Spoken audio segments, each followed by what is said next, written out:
یہ میرے خیال میں نواز شریف کے بس کی بات ہے. علی صاحب کیا ان کے بس کی بات ہے جنہوں نے پاکستان کی مخالفت کی تھی کہ پاکستان نہ بنے؟ اس کا جواب دیں گے آپ؟ بالکل دے سکتا ہوں. کس نے کہا پاکستان نہ بنے؟ آپ کو مجلس حرار نے اور آپ نے کس کو ووٹ دیا تھا؟ ہم نے محمد علی جناح کے بہن کو ووٹ دیا. آپ لوگوں نے مخالفت کی تھی. آپ نے جنرل ایوب کو ووٹ دیا تھا. آپ فوجیوں کے اس وقت سے آپ چمچہ ہیں اس کے. ہم نے فاطمہ جناح کو ووٹ دیا. ہم نے محمد علی جناح کی بہن کو ووٹ دیا. اور آپ نے جنرل ایوب کو ووٹ دیا. آپ نے فوجی کو ووٹ دیا. آپ نے ڈکٹیٹر کو ووٹ دیا. آپ کس منہ سے کہہ رہے ہیں آج پاکستان کا نام لے رہے ہیں؟ قائد اعظم کے ساتھ تو آپ لوگوں نے جو ظلم کیا مسلم لیگیوں نے، اس کو شہر میں بسانے کے بجائے، یہاں ان کو رہائش دینے کے بجائے، اس کی علاج کرنے کے بجائے آپ ان کو زیارت میں پہنچا دیا. میں دوبارہ اب نہیں چلا سکتا. میں نے پروگرام کے آغاز میں ایک گفتگو چلائی جاوید لطیف صاحب کی. وہ یہ کہہ رہے ہیں کہ پاکستان میں جو اس وقت ادارے ہیں ان اداروں میں بیٹھی ہوئی اعلیٰ شخصیات ہیں. اب وہ اداروں سے ان کی مراد ظاہر ہے کہ پاکستان کے وہ ملٹری کے بارے میں بات کر رہے ہیں. ان کے جو ٹاپ لیڈرز ہیں وہ جائیں لندن اور میاں صاحب کو کہیں کہ خدا را آپ پاکستان آ جائیں.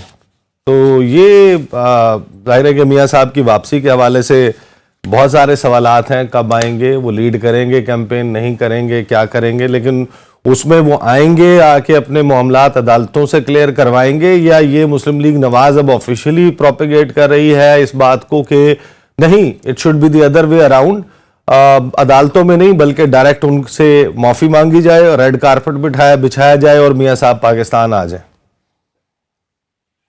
بہت شکریہ. میں چونکہ I am a student of law since 1996، میری رائے تھوڑی سی مختلف ہوگی. میاں صاحب آئیں گے، ڈیفینیٹ آئیں گے، لیکن ان کو پروٹیکٹیو بیل لینی پڑے گی پہلے، اور اس کے بعد ہی will appear in the court, اور وہ ہونا بھی چاہیے. کیونکہ جو ہم سب ہیں آرٹیکل 5 کانسٹیٹیوشن پاکستان، ہم آئین اور قانون جو ہے اس کے تابع ہیں سارے، including the supreme court chief justice, including the chief of army staff, as well as Mian Muhammad Nawaz Sharif صاحب. تو پیش ہو کے تو وہاں پہ آلریڈی کیس تو جو مریم صاحب بی بی کی اپیل ڈیسائیڈ ہوئی تھی ہائی کورٹ سے، اسی میں انہوں نے میاں نواز شریف صاحب کے بارے میں بھی ایک طرح کا فیصلہ جو ہے فرما دیا ہوا ہے کہ دیر از know any element of corruption. اور ریسنٹلی آپ نے دیکھا ہے جو پاناما کا سراج الحق صاحب کیس لے کے گئے ہیں، تو جو آنریبل جج صاحب نے فرمایا اس میں بھی یہ ساری چیزیں ہیں.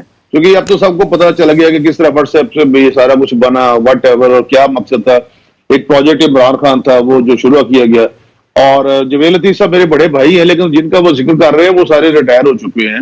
اب ضرورت نہیں میرے خیال میں ایسی.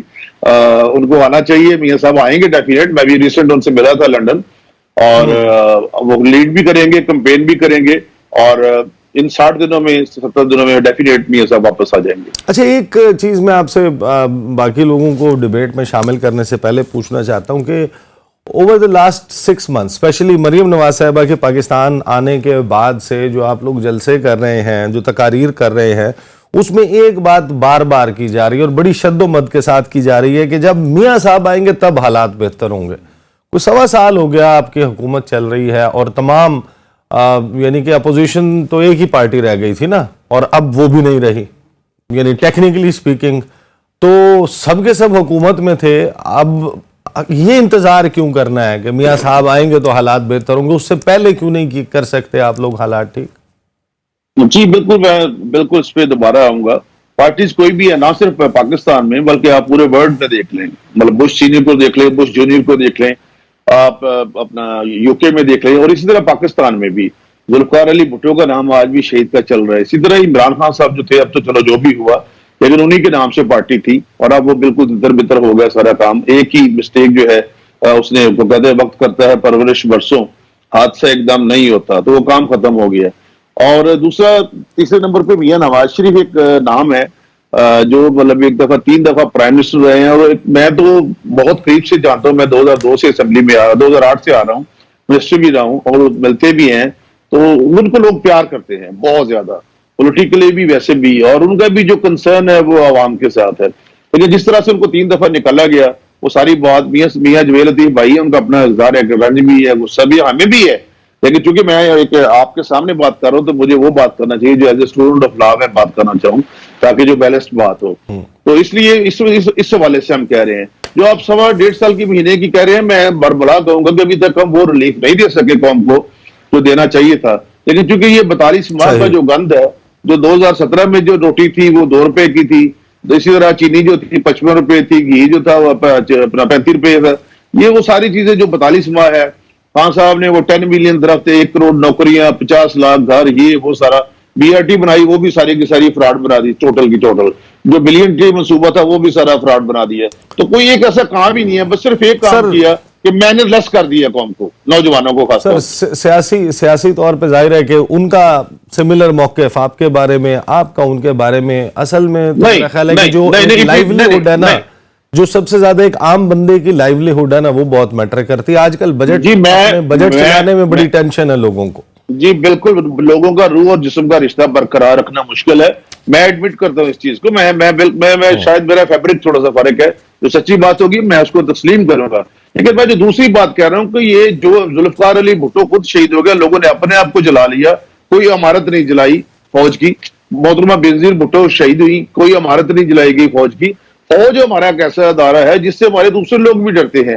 آپ دیکھیں اگر کوئی جتھا کل کو اور اٹھے گا وہ بھی اسی طرح 70 جگہوں پہ فوجیوں پہ حملہ کر دے گا تو پھر ہم کہاں جائیں گے؟ یہ ملک چلتے ہیں اور دوسرا فوج قوم لڑتی ہے. مجھے اسی معاملے کے اوپر جو میرے پاس اسٹوڈیو میں موجود ہیں ان لوگوں سے بھی موقف لے لینے دیں, بلکہ آپ کے نام کو تھوڑا سا ہم آرڈر ہی تبدیل کر لیں. تو ہمارے ساتھ حافظ طاہر خلیل صاحب اور مولانا عبد الاکبر چترالی صاحب موجود ہیں. آپ دونوں مجھے یہ بتائیے کہ آپ نے ان کو کور کیا ہے, میاں صاحب کو آپ نے رپورٹ کیا ہے, آپ نے جو ہے ان کو پارلیمنٹ میں دیکھا ہے, ان کی حکومتوں کی پرفارمنس دیکھی ہے. ڈو یو ایگری کہ میاں محمد نواز شریف کے پاس کوئی ایسا فارمولا ہے جو حالات کو ٹھیک کر دے گا؟ دیکھیں ابھی بھی تو وہی بیٹھ کے ڈیسیژن جہاں تک میاں نواز شریف صاحب ہیں بہت میرے لیے قابل احترام ہے, ہم سب کا احترام کرتے ہیں. میں اسمبلی میں بھی کسی بھی لیڈر کے خلاف ایسی بات میں نے ایسے الفاظ ایسے جملے کبھی بھی میں نے نہیں نکالے جس کی وجہ سے ان کو کوئی تکلیف پہنچے کسی کو. لیکن حقیقت ہوتا ہے. دیکھیں یہ ملک جو ہے یہ ایک دن میں اس نہج پہ نہیں پہنچا ہے. یہ ملک میں جو معاشی تنگ دستی ہے یہ 1 سال میں یا 1 دن میں یا 2-4 سالوں میں نہیں پہنچا. اس ملک میں جو اس وقت بے حیائی ہے, اس وقت جو مہنگائی ہے, اس وقت قتل و غارت گری ہے, بدامنی ہے, لا اینڈ آرڈر کا مسئلہ ہے, یہ سب چیزیں ایک تسلسل کے ساتھ ہوتے یعنی اس نہج پر پہنچ چکے ہیں. اب حالات کو کنٹرول کرنا یہ میرے خیال میں نہ نواز شریف کے بس کی بات ہے اور نہ زرداری صاحب کی بس کی بات ہے, نہ بلاول بھٹو زرداری کی بس کی بات ہے.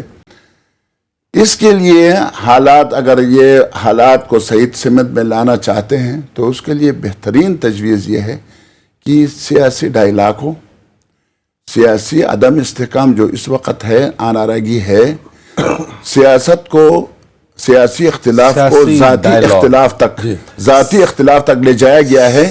تو یہ چیزیں اس کو پس پش ڈال کے سیاسی ڈائلاگ کے ذریعے سے اپنے اکانومی کو, معیشت کو کس طرح ہم بہتر بنا سکتے ہیں اس صورت میں ممکن ہے. ورنہ نواز شریف نے اگر 10 نواز شریف بھی آ جائیں تو اس ملک کو سنبھال نہیں سکتے. اچھا چترالی صاحب جو بات کر رہے ہیں سیاسی ڈائلاگ, تو سارے تو لوگ موجود ہیں حکومت میں, نہیں ایک ہی جماعت بچ گئی نا باہر. تو اس کا مطلب یہ کہ چترالی صاحب یہ سجیسٹ کر رہے ہیں کہ پی ٹی آئی جو ہے اس کے ساتھ بھی بات. بالکل یہ بات دیکھیں, پی ٹی آئی ایک حقیقت ہے. پی ٹی آئی جو ہے وہ ٹھیک ہے کہ اسمبلی کے اندر موجود نہیں ہے, لیکن جو قوتیں اسمبلی کے اندر ہیں, جو قوتیں اسمبلی سے باہر ہیں, جب ایک وسیع ڈائلاگ کی بات کی جاتی ہے تو اس میں تمام وہ عناصر, صرف پولیٹیکل فورسز کی بات نہیں ہے, بلکہ تمام سٹیک ہولڈرز, جس میں دیکھیں جس میں آپ کی تمام آرگنز موجود ہیں, حکومت بھی ہے, پارلیمنٹ بھی ہے, بیوروکریسی ہے, اس میں اب میڈیا بھی ایک بڑی فورس کے طور پر شامل ہو گیا ہے. تمام سٹیک ہولڈرز بیٹھے اور ایک متفقہ فارمولے پر